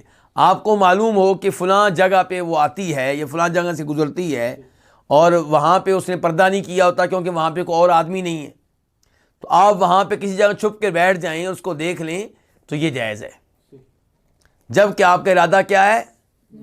نکاح کا۔ اور دوسرا طریقہ یہ ہے کہ باقاعدہ طور پہ ان سے رابطہ کر لیا جائے، لڑکی کے والدین سے بات کر لی جائے کہ میں لڑکی کو ایک نظر دیکھنا چاہتا ہوں۔ تو دیکھا کیا جائے گا؟ جسم کا کون سا حصہ؟ چہرہ اور ہاتھ، یہ دیکھے جا سکتے ہیں، چہرہ اور ہاتھ۔ اور اس کا مطلب یہ نہیں ہے کہ لڑکی اور لڑکے کو آپ خلوت میں بٹھا دیں، تنہائی میں بٹھا دیں اور آپس میں علیحدگی میں گفتگو کریں جبکہ ابھی نکاح نہیں ہوا، یہ غلط ہے، یہ خلاف شریعت ہے۔ دیکھنے کی اجازت ہے، تنہائی کی اجازت نہیں ہے۔ اور دیکھنے سے بھی مراد کیا ہے؟ ایک نگاہ ڈالنا، یہ نہیں کہ 2 گھنٹے کے لیے آپ لڑکی کو لڑکے کے سامنے بٹھا دیں، یہ مراد نہیں ہے۔ ہاں جی، اچھا، اب اللہ کے رسول علیہ السلام نے اس آدمی سے کہا کہ جاؤ اس عورت کو دیکھ لو، اس لڑکی کو دیکھ لو، کیا آپ کا یہ حکم وجوب کے لیے ہے کہ اس کے اوپر عمل کرنا واجب ہے، یا یہ آپ کا مشورہ تھا، آپ کی یعنی کہ ایک رائے تھی کہ دیکھ لو بہتر ہے؟ بظاہر الفاظ جو ہیں وہ آرڈر کے ہیں، وجوب کے ہیں، لیکن دیگر احادیث کو ساتھ ملائیں تو پتہ چلے گا کہ نکاح سے پہلے اس لڑکی کو دیکھنا جس سے نکاح کرنا چاہ رہے ہیں واجب نہیں ہے، یہ اجازت ہے۔ یہ کیا ہے؟ اجازت ہے کہ آپ دیکھ سکتے ہیں، یعنی کہ حالانکہ غیر لڑکی کو دیکھنے کی اجازت نہیں ہے، شریعت نے منع کیا ہوا ہے، تو یہاں پہ کہا جا رہا ہے دیکھ لو، اس کا مطلب یہ ہے کہ تمہیں دیکھنے کی اجازت ہے۔ جو وہ دیکھنا ممنوع تھا وہ اب ممنوع نہیں رہا تمہارے لیے، تم ایک نظر ڈال سکتے ہو۔ اور اس کے دلائل میں سے ایک دلیل وہ حدیث ہے جس میں نبی علیہ السلام فرماتے ہیں کہ وہ لڑکی جس سے آپ نکاح کرنا چاہتے ہیں اگر اسے دیکھنا ممکن ہو تو دیکھ لو۔ اس کا کیا مطلب ہے؟ کہ واجب نہیں ہے، یعنی ممکن ہے کہ آپ کی والدہ اس بچی کو دیکھ لیں اور آپ کو رپورٹ دے دیں اور آپ مطمئن ہو جائیں، یا آپ کی بہنیں دیکھ لیں اور وہ آپ کو رپورٹ دے دیں کہ لڑکی اس طرح ہے تو آپ مطمئن ہو جائیں، تو یہ جائز ہے، اس میں یعنی کہ یہ واجب نہیں ہے اس کو دیکھنا۔ اس کے بعد باب نمبر 10، باب عرض الرجل ابنتہ علی الرجل الصالح، کسی آدمی کا اپنی بیٹی نیک آدمی پہ پیش کرنا، یعنی کہ کسی آدمی کا نیک آدمی سے یہ کہنا کہ تم میری بیٹی سے نکاح کر لو، میری بیٹی سے نکاح، یعنی کہ کوئی عیب نہیں ہے، یہ کوئی جرم نہیں ہے، لوگ اس کو برا سمجھتے ہیں جبکہ برا نہیں ہے۔ شرط یہ ہے کہ جس سے آپ کہنے لگے ہیں وہ کون ہے؟ نیک آدمی، یہ نہیں بولنا، یعنی کہ آپ کسی نیک آدمی سے کہیں کہ میری بیٹی سے نکاح کر لو تو اس میں کوئی حرج نہیں ہے، کیونکہ آپ اس کو کیا سمجھتے ہیں؟ نیک سمجھتے ہیں۔ تو نیک آدمی جو ہے اس وجہ سے لڑکی کو تنگ نہیں کرے گا کہ میں نے تو تمہارا رشتہ مانگا ہی نہیں تھا، تمہارے ابو نے خود مجھ سے بات کر لی تھی، کیونکہ آپ نے رشتے کی پیشکش کس کو کی ہے؟ نیک آدمی کو۔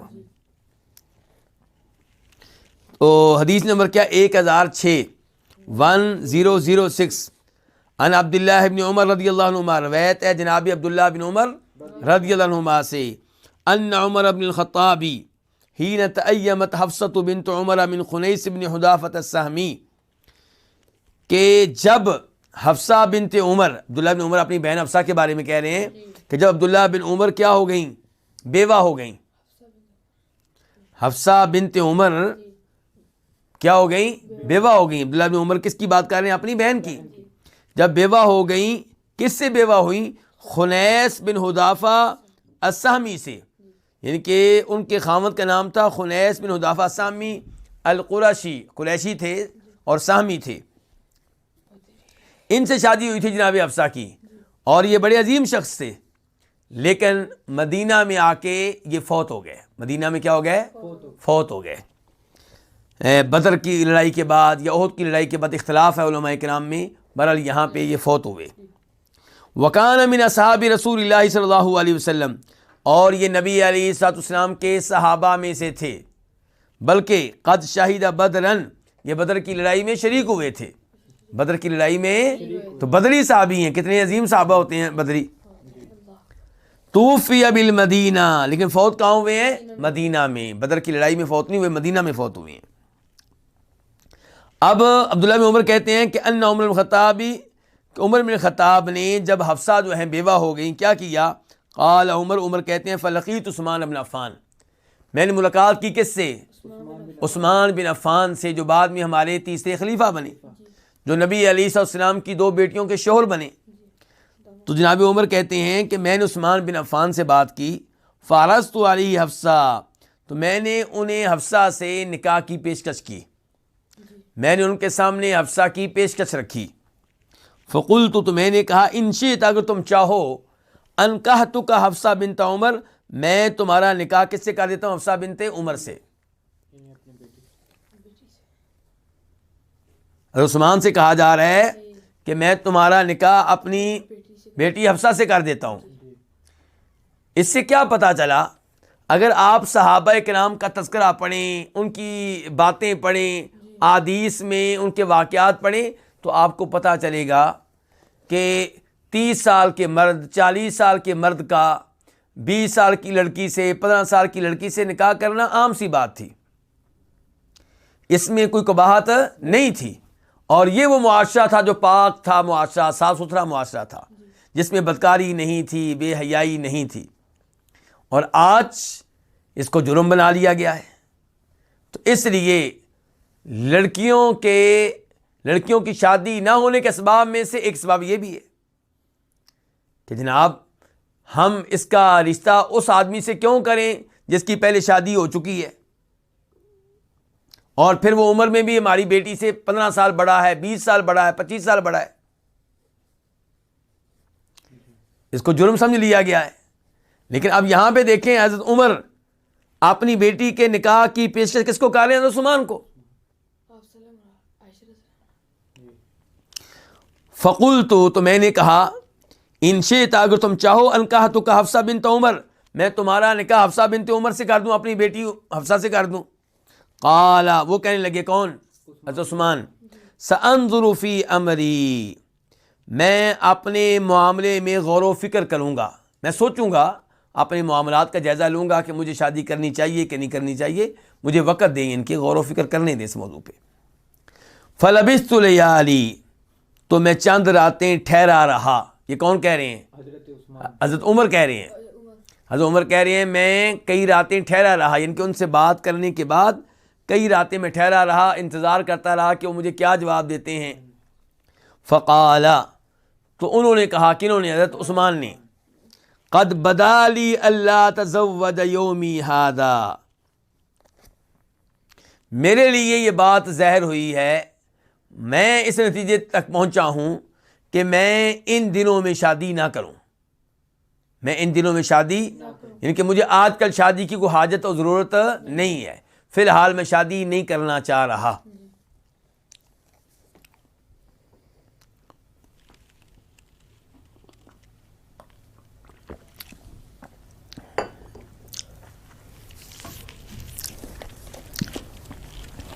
قد بدالی کا معنی کیا ہوتا ہے؟ میرے لیے بات ظاہر ہوئی ہے، یعنی کہ میں اس نتیجے تک پہنچا ہوں، مطلب یہ ہوتا ہے اس کا کہ میں ان دنوں میں شادی نہ کروں. قال عمر، جناب عمر کہتے ہیں فلقیت ابا بکر، پھر میں کس سے ملا؟ پھر میں نے ابو بکر سے ملاقات کی. فقلت، تو میں نے کہا ان شئت انکحتک حفصہ بنت عمر، اگر تم چاہو تو میں تمہارا نکاح کس سے کر دیتا ہوں؟ حفصہ بنت عمر سے. یعنی کہ کتنی بڑی عمر کے صحابہ کرام ہیں جن سے جناب عمر بات کر رہے ہیں کہ آپ میری بیٹی سے نکاح کر لیں. ایک پیشکش خود کرنا، اور ایک بڑی عمر کے، اور جن کی اپنے بچے بڑے بڑے ہیں، ان سے یہ بات کی جا رہی ہے. اور یہیں سے آپ ایک اور چیز ان میں لے کر آئیں کہ جناب عمر فاروق جو ہیں، انہوں نے جناب علی سے رشتہ مانگا تھا. کس کا؟ جناب علی کی بیٹی کا، جو جناب علی اور فاطمہ رضی اللہ عنہ دونوں کی بیٹی تھی. جناب عمر کے لحاظ سے بہت بڑے، اور وہ عمر کے لحاظ سے چھوٹی ہیں. علی کی بیٹی ہوئی، حضرت فاطمہ کی بیٹی. تو جناب عمر نے کیا کہا تھا کہ میں یہ نکاح اس لیے کر رہا ہوں تاکہ میں تمہارے خاندان کے ساتھ مل جاؤں، میرا تمہارے خاندان سے تعلق قائم ہو جائے۔ اور اس سے پتہ چلا کہ آل بیت اور صحابہ کرام آپس میں کتنی محبت کرنے والے تھے۔ اور پھر نبی علیہ السلام نے جو نکاح کیا ہے حضرت عائشہ سے، یہ تو آپ جانتے ہیں کہ چھوٹی عمر کی تھی، اور حضرت فاطمہ کا جب نکاح ہوا ہے تو ان کی عمر بھی اتنی بڑی نہیں تھی۔ فصامت ابو بکر، تو جناب ابو بکر خاموش رہے۔ یہ کون کہہ رہے ہیں؟ عمر کہہ رہے ہیں کہ ابو بکر خاموش رہے۔ فلم یرجع الی شیئا، انہوں نے مجھے کوئی جواب نہیں دیا، انہوں نے مجھے کچھ بھی جواب نہیں دیا۔ فکنت علیہ اوجد منی علی عثمان، تو میں ان پہ عثمان کے مقابلے میں زیادہ ناراض تھا۔ غصہ مجھے حضرت عثمان پہ بھی تھا کہ میں نے پیشکش کی ہے، خود کی ہے میں نے، اور نکاح کا کہا ہے، کوئی شرط بھی نہیں رکھی، اور اس کے باوجود انہوں نے معذرت کر لی ہے۔ لیکن مجھے ابو بکر صدیق پہ غصہ زیادہ تھا۔ کیوں؟ جواب ہی نہیں دیا، بولے ہی نہیں، کوئی وعدہ ہی نہیں کیا کہ میں غور کروں گا، کچھ بھی نہیں۔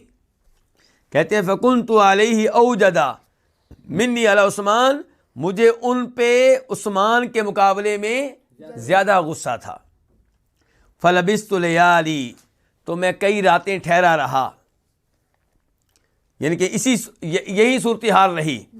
ثم خطبہا رسول اللہ صلی اللہ علیہ وسلم، پھر اسے نکاح کا پیغام بھیج دیا نبی کریم صلی اللہ علیہ وسلم نے۔ کسے؟ حفصہ کو، یعنی کہ مجھ سے اللہ کے رسول نے رابطہ کیا کہ میں تمہاری بیٹی حفصہ سے نکاح کرنا چاہتا ہوں۔ فَأَنْكَحْتُهَا، تو میں نے اس کا نکاح کر دیا، کس کا؟ حفصہ کا، ایاہو، آپ سے، آپ صلی اللہ علیہ وسلم سے میں نے حفصہ کا نکاح کر دیا۔ فَلَقِيَنِي ابو بکر، جناب عمر کہتے ہیں اب مجھے کون ملے؟ تو پھر مجھے ابو بکر ملے۔ فقال، کہنے لگے لعلک وجدت علی، شاید کہ آپ مجھ پہ ناراض ہوئے ہیں۔ کب؟ حین عرضت علی حفصہ، جب آپ نے مجھے حفصہ سے نکاح کی پیشکش کی، فلم ارجع الیکا، اور میں نے آپ کو کوئی جواب نہیں دیا، تب آپ لگتا ہے کہ مجھ پہ ناراض ہوئے ہیں، آپ کو مجھ پہ غصہ آیا ہے۔ قلت نعم، میں نے کہا ہاں بالکل آیا ہے، صاف بات، جھوٹ بولنے والے تو نہیں تھے صحابہ کرام۔ قال، تو وہ کہنے لگے، کون؟ ابو بکر صدیق، فَإِنَّهُ لَمْ يَمْنَعْنِي أَنْ أَرْجِعَ إِلَيْكَ فِي مَا عَرَضْتَ إِلَّا أَنِّي قَدْ عَلِمْتُ أَنَّ رسول اللہ صلی اللہ علیہ وسلم قد ذکرها، کہ مجھے نہیں روکا اس بات سے کہ میں آپ کو جواب دوں اس معاملے میں جس کی آپ نے مجھے پیشکش کی تھی، مگر اس بات نے کہ میں جان چکا تھا، مجھے علم ہو چکا تھا کہ نبی علیہ الصلوۃ والسلام نے قد ذکرہا، حفصہ کا تذکرہ کیا ہے، یعنی کہ مجھے یہ رپورٹ مل چکی تھی کہ نبی علیہ السلام حفصہ سے نکاح کرنے کے بارے میں سوچ رہے ہیں، تو اب اس لیے میں چپ تھا، یہ تھی میرے خاموش رہنے کی وجہ۔ کہتے ہیں فلم اکن لافشی سر رسول اللہ صلی اللہ علیہ وسلم، اور میرے لیے جائز نہیں تھا کہ میں نبی علیہ السلام کا راز ظاہر کرتا، آپ کا راز میں ظاہر کر دیتا، آپ کا راز میں تو آپ کو بتا دیتا، آپ کا راز فاش کر دیتا، یہ میرے لیے جائز نہیں تھا۔ مجھے معلوم ہو گیا تھا کہ آپ جناب حفصہ سے نکاح کا کیا کر رہے ہیں، پروگرام بنا رہے ہیں، ارادہ رکھتے ہیں، لیکن میں آپ کو نہیں بتا سکتا تھا کیونکہ راز تھا کس کا؟ نبی علیہ الصلوۃ والسلام کا۔ ولو ترکہا، اور اگر آپ حفصہ کو چھوڑ دیتے، ان کو ان سے نکاح نہ کرتے، لقبلتھا، تو میں انہیں قبول کر لیتا، میں ان سے نکاح کر لیتا۔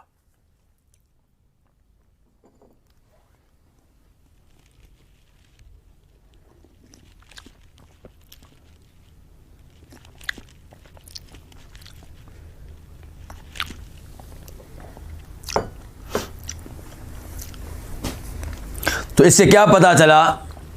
ایک تو یہ کہ اپنی بیٹی کے لیے کیسے لوگ تلاش کریں؟ نیک، چاہے پہلے سے شادی شدہ ہوں، چاہے بڑی عمر والے ہوں. حضرت عمر نے تو یہ نہیں کہا کہ میں نے حفصہ کے لیے بس وہی تلاش کرنا ہے جو حفصہ کا ہم عمر ہو رضی اللہ تعالی عنہا، بلکہ بڑے کبار صحابہ کرام سے رابطہ کر رہے ہیں. وہ یہ دیکھتے ہیں کہ اگر ابو بکر میری بیٹی سے نکاح کر لے تو مجھے اور کیا چاہیے. کتنا بڑا مقام ہے، کتنی بڑی شان ہے. توحید میں ان کا مقام، اللہ کے رسول علیہ السلام سے محبت میں ان کا مقام، تہجد میں ان کا مقام، جہاد میں ان کا مقام، اللہ کی راہ میں خرچ کرنے میں ان کا مقام. اس جانب دیکھا جاتا ہے. یہ نہیں دیکھا جاتا کہ عمر میں کتنا فرق ہے اور پہلے سے شادی شدہ ہیں.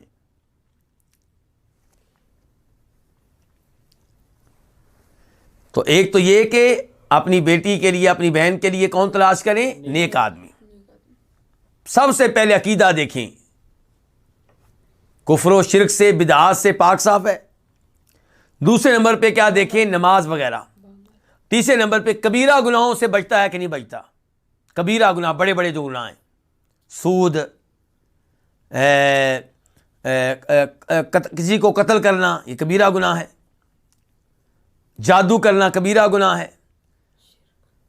پاک دامن مومن عورتوں پہ تہمت لگا دینا کبیرہ گناہ ہے. یتیموں کا مال کھا لینا کبیرہ گناہ ہے. سود وغیرہ. تو یہ جو کبیرہ گناہ ہیں، بڑے بڑے گناہ جو ہیں، ان سے بچنے والا ہے یا نہیں. تو جب ایسا ہو تو آپ اس سے خود بات کر سکتے ہیں. چلیں اگر آپ کو شرم آتی ہے کسی تیسرے کو بیچ میں ڈال لیں آپ، لیکن آپ خود کوشش کریں کہ آپ کی بیٹی کو اچھا شوہر ملے، چاہے آپ کو خود بات کرنی پڑ جائے یا آپ کے کسی دوست کو بات کرنی پڑ جائے.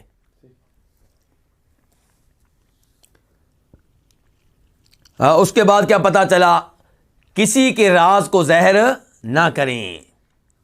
دیکھیں جناب صدیق رضی اللہ عنہ نے نبی علیہ السلام کا راز ظاہر نہیں کیا. تو اس لیے لوگ جو آپ کو راز دیتے ہیں وہ آپ کے پاس امانت ہیں. امانت میں خیانت نہ کریں. اگر کوئی آپ سے مشورہ کرتا ہے اپنی بیٹی کے نکاح کے معاملے میں، اپنی بہن کے نکاح کے معاملے میں، اس نے آپ کو امانت دار سمجھا، اس نے آپ کو اچھا سمجھا، اس نے آپ پہ اعتماد کیا، اور آپ اب وہی باتیں سب رشتہ داروں کو بتائیں، محلہ داروں کو بتائیں، تو یہ غیر مناسب ہے.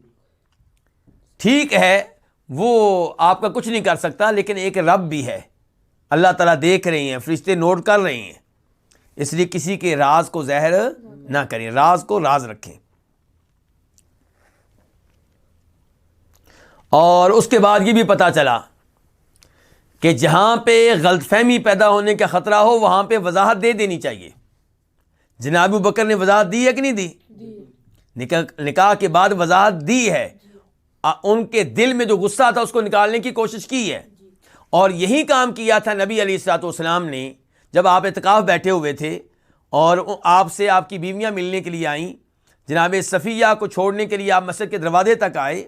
مسجد کے دروازے پہ آپ ان کے ساتھ کھڑے تھے. رات کا وقت تھا. 2 صحابی قریب سے گزرے تو آپ نے کہا میرے صحابیوں ادھر آؤ.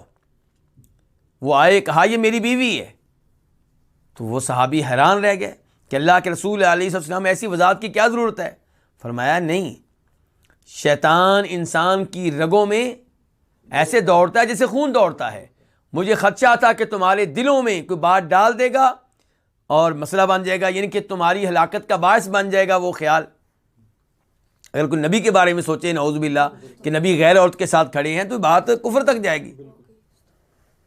تو آپ نے غلط فہمی کا ازالہ کیا یا نہیں کیا؟ اور آپ نے اپنا کردار صاف ستھرا رکھا جیسے پہلے صاف ستھرا تھا. یعنی کہ ایک تو یہ ہے کہ آپ ذاتی طور پہ مطمئن ہو، ایک یہ ہے کہ آپ ایسی حالت میں نہ ہوں کہ آپ پہ کوئی شک و شبہ کرے، آپ کو کوئی غلط سمجھے. ایسا نہیں ہونا چاہیے. اس کے بعد باب نمبر 11، باب لا تنکح المرأة الا برضاها. کسی عورت سے اس کی رضامندی کے بغیر نکاح نہ کیا جائے. جس عورت سے نکاح ہو اس کی رضامندی سے ہو. حدیث نمبر 1007 قاف. اس حدیث کے بیان کرنے پہ اتفاق ہے کس کا؟ امام بخاری کا اور امام مسلم کا. عن ابی ہریرہ ان النبی صلی اللہ علیہ وسلم قال. روایت ہے جناب ابو ہریرہ رضی اللہ تعالیٰ عنہ سے کہ نبی علیہ الصلوۃ والسلام نے فرمایا لا تنکح الأیم حتی تستأمر ولا تنکح البکر حتی تستأذن۔ ایم کس کو کہتے ہیں؟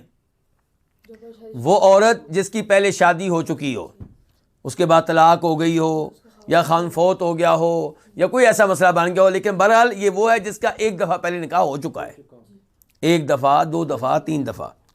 تو اس کو کیا آپ کہہ سکتے ہیں اردو میں؟ بیوہ کہتے ہیں، لیکن بیوہ جب آپ کہتے ہیں تو اس میں پھر طلاق یافتہ داخل نہیں ہوتی،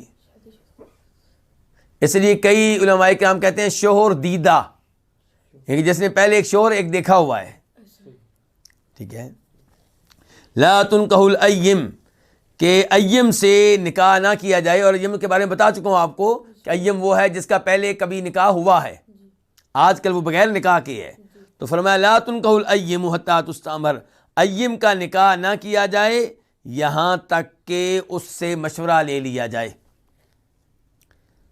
یعنی کہ جو لڑکی اب کنواری نہیں ہے بلکہ اس کا پہلے ایک دفعہ نکاح ہوا ہے، اب آپ اس کا نکاح کرنے لگے ہیں تو اس کے والد سے کہا جا رہا ہے، اس کے ولی سے کہا جا رہا ہے کہ آپ اس کا نکاح کرنے سے پہلے اس سے اچھی طرح مشورہ لے لیں، کھل کے اس سے بات کر لیں، کیونکہ اب وہ کنواری نہیں ہے، اب وہ کھل کے بات آپ سے کر لے گی۔ وَلَا تُنْكَحُ الْبِكْرُ حَتَّى تُسْتَأْذَنَ، اور کنواری کا نکاح نہ کیا جائے یہاں تک کہ اس سے اذن لے لیا جائے، اس سے اجازت لے لی جائے۔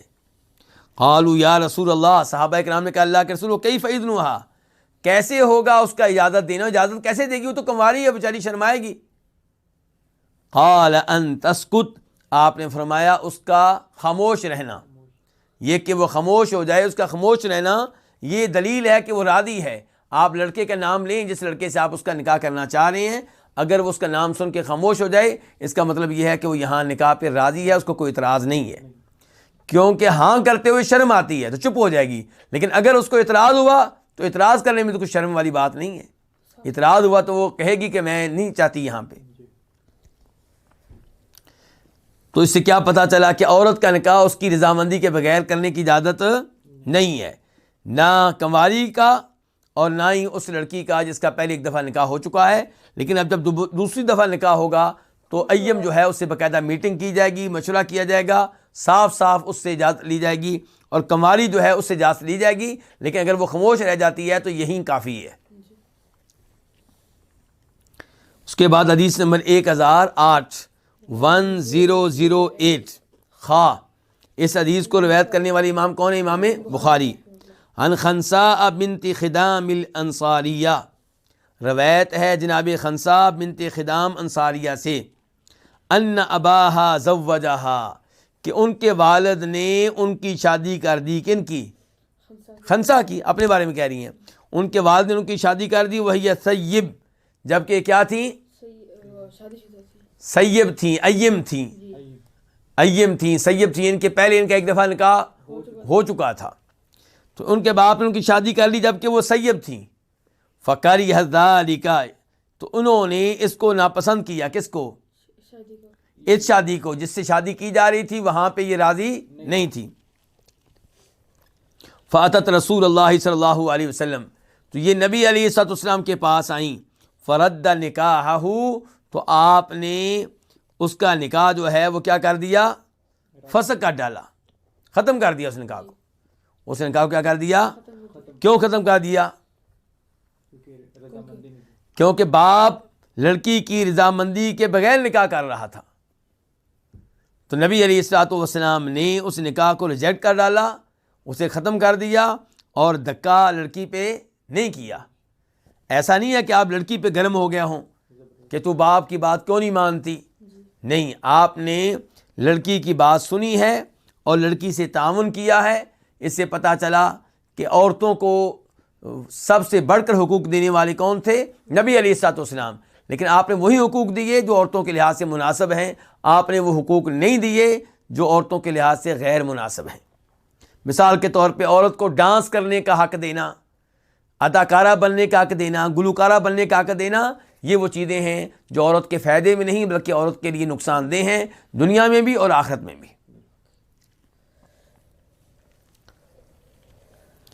اب یہاں پہ تذکرہ آیا ہے سیب کا، اس لڑکی کا جس کا پہلے سے بھی نکاح ہوا تھا، کہ اس پہ دھکا کیا گیا تو آپ علیہ السلام نے اس نکاح کو کیا کر ڈالا؟ فسخ کر ڈالا۔ اب سوال یہ کہ کنواری لڑکی اگر ہو اور اس پہ دھکا کیا جا رہا ہو، اس کا باپ اس کی شادی اس کی اجازت کے بغیر کہیں کر رہا ہو، تو وہاں پہ کیا کیا جائے گا؟ تو اس بارے میں بھی ایک حدیث آپ کے سامنے رکھتا ہوں جس کو امام ابو داؤد نے روایت کیا ہے، اور اس کا نمبر ہے 2096 اور شیخ البانی نے اس روایت کو کیا قرار دیا ہے؟ صحیح قرار دیا ہے۔ اس میں عبداللہ بن عباس کہتے ہیں کہ ایک کنواری لڑکی نبی علیہ الصلوۃ والسلام کے پاس آئی تو اس نے اس بات کا تذکرہ کیا کہ اس کے باپ نے اس کی شادی کی ہے جب کہ وہ ناپسند کرتی ہے۔ فخیرہ النبی صلی اللہ علیہ وسلم، تو نبی علیہ الصلوۃ والسلام نے اس لڑکی کو اختیار دے دیا کہ تم چاہو گی تو یہ نکاح رہے گا، اگر تم نہیں چاہتے ہو تو یہ نکاح ختم کر دیا جائے گا، جیسے تم کہو گی۔ تو کیا پتہ چلا کہ اسلام نے عورتوں کو وہ حقوق دیے ہیں جو دینے چاہیے۔ اسلام نے یہ بہت بڑا حق دیا ہے کہ اس کی شادی زبردستی نہیں ہو سکتی، اس کے اختیار کے بغیر نہیں ہو سکتی۔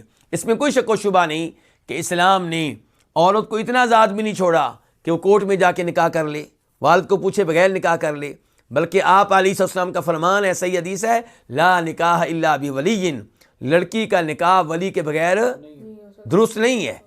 اگر لڑکی باپ کے بغیر نکاح کر لیتی ہے تو اس کا نکاح درست نہیں ہے۔ تو صحیح نکاح لڑکی کا وہ ہوگا جس میں لڑکی بھی راضی ہو، لڑکی کا باپ بھی راضی ہو، لڑکی بھی راضی ہو، لڑکی کا باپ بھی راضی ہو، دونوں راضی ہوں تو جہاں پہ نکاح کیا جائے گا وہ نکاح جو ہے وہ درست ہوگا۔ اگر ولی راضی نہیں ہے، لڑکی خود ہی کسی لڑکے کے ساتھ نکاح کر لیتی ہے تو یہ نکاح باطل ہے۔ آپ علیہ الصلوۃ والسلام فرماتے ہیں ایسا نکاح کیا ہے؟ باطل ہے، یعنی کہ اس کو ختم کیا جائے گا، وہ فاسد نکاح ہے، وہ چل نہیں سکے گا۔ اور اگر ولی نکاح کرے لیکن لڑکی سے پوچھے بغیر لڑکی پہ زبردستی کرے، اس سے اجازت نہ لی جائے، تو پھر بھی نکاح جو ہے اس کو فسخ کیا جائے گا، جیسا کہ یہاں پہ آپ نے حدیث دیکھ لی ہے، یہ حضرت خنسا والی حدیث کہ یہ لڑکی جو تھی یہ وہ تھی جس کا پہلے نکاح ہوا تھا، اور اب جب دوبارہ نکاح ہو رہا تھا تو اس کی مرضی کے بغیر تو آپ نے نکاح کو فسخ کر ڈالا۔ اور اگر کنواری لڑکی ہے تو اس کی حدیث بھی میں نے آپ کے سامنے رکھی ہے، ابو داؤد شریف کی حدیث ہے، عبداللہ بن عباس راوی ہیں کہ وہ آپ کے پاس آئی ہے تو آپ نے اس کو اختیار دیا ہے، تم چاہو گی تو نکاح یہ برقرار رہے گا، اگر تم نہیں چاہتی ہو تو نکاح کو ختم کیا جائے گا۔ تو اسلام نے بہت پہلے عورتوں کو وہ حقوق دے دیے ہیں جو دینے چاہیے، اور جتنے حقوق اسلام نے دیے ہیں ان سے زیادہ دیے جائیں گے تو یہ کسی اور کے اوپر ظلم ہوگا، یہ مرد کے اوپر ظلم ہوگا، یہ لڑکی کے باپ کے اوپر ظلم ہوگا، یہ لڑکی کے بھائیوں کے اوپر ظلم ہوگا۔ اسلام عورتوں کے وہی حقوق ہیں جو اسلام نے دے دیے، اور ان حقوق کو دلوانے کی ضرورت ہے۔ اسلام نے آرڈر دے دیا، اب ہمیں چاہیے کہ ان پہ عمل کروائیں۔ تو عورتوں کا یہ حق نہیں ہے کہ ان کو لباس اتارنے کی اجازت دی جائے، ان کو ننگا پھرنے کی اجازت دی جائے، ان کو فحاشی اور بے حیائی پھیلانے کی اجازت دی جائے۔ یہ عورتوں کے حقوق نہیں ہیں، یہ تو عورتوں کا استحصال ہے، یہ تو ان کو لوٹنا ہے۔ ان کا حق یہ ہے کہ ان کو وراثت میں سے حق دیا جائے، ان کا حق یہ ہے کہ ان کی اجازت سے نکاح کیا جائے، ان پہ زبردستی نہ کی جائے۔ اس قسم کے جو ان کے حقوق ہیں یہ ان کو دینے چاہیے۔ اللہ رب العزت سے دعا ہے کہ اللہ تعالیٰ یہ احادیث صحیح معنوں میں سمجھنے کی توفیق عنایت فرمائے۔ اس کے بعد جو حدیث آ رہی ہے وہ چونکہ لمبی ہے تو انشاءاللہ اس پہ گفتگو آئندہ درس میں ہوگی۔ وصلی اللہ تعالی علی نبینا محمد وعلی آلہ وصحبہ اجمعین۔ میں دعا کرتا ہوں کہ جتنے بھائی پریشان ہیں اللہ سب کی پریشانیاں دور فرمائے، اور اللہ تعالیٰ سب کو رزق حلال دے، سب کو اللہ تعالیٰ جائز اور اچھی ملازمت دے۔ وآخر دعوانا الحمدللہ رب العالمین۔